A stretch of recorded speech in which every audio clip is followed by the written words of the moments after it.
जय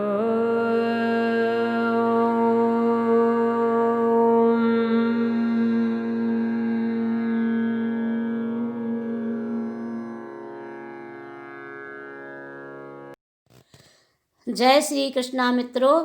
आज हम और आप पौष मास के शुक्ल पक्ष की शुभकारिणी पौत्रदा एकादशी का महत्व सुनेंगे। युधिष्ठिर ने पूछा श्री कृष्ण से कि इसका क्या नाम है, कौन सी विधि है तथा उसमें किस देवता का पूजन किया जाता है।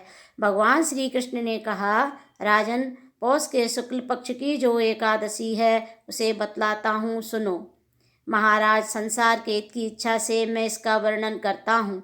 राजन, पूर्वोक्त विधि से ही यत्न पूर्वक इसका व्रत करना चाहिए। इसका नाम पुत्रदा है।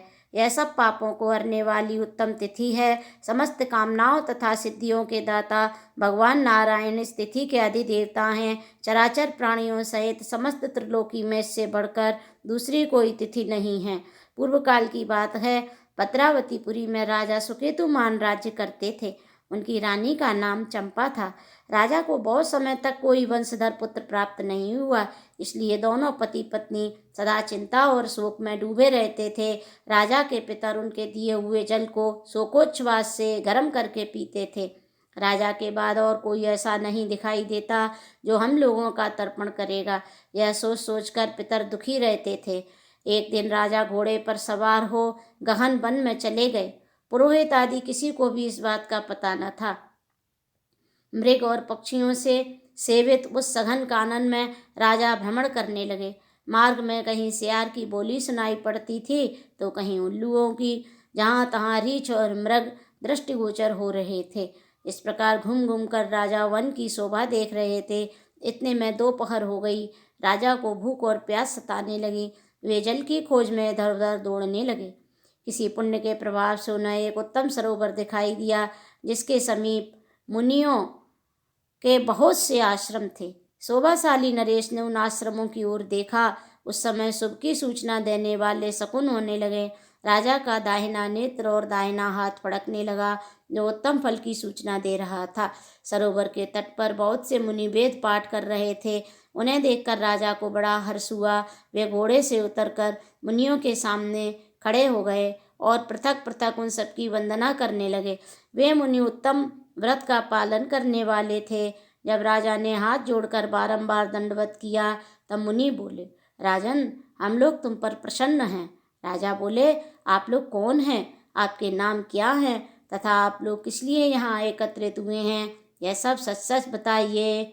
मुनि बोले, राजन, हम लोग विश्वेदेव हैं, यहाँ स्नान के लिए आए हैं। माघ मास निकट आ गया है। आज से 5वें दिन माघ का स्नान आरंभ हो जाएगा।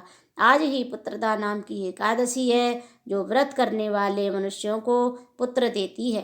राजा ने कहा, विश्वे देवगण, यदि आप लोग प्रसन्न हैं तो मुझे पुत्र दीजिए। मुनि बोले, राजन, आज के ही दिन पुत्रदा नाम की एकादशी है। इसका व्रत बहुत विख्यात है। तुम आज इस उत्तम व्रत का पालन करो। महाराज, भगवान केशव के प्रसाद से तुम्हें अवश्य पुत्र प्राप्त होगा। भगवान श्री कृष्ण कहते हैं, युधिष्ठिर, इस प्रकार उन मुनियों के कहने से राजा ने उत्तम व्रत का पालन किया।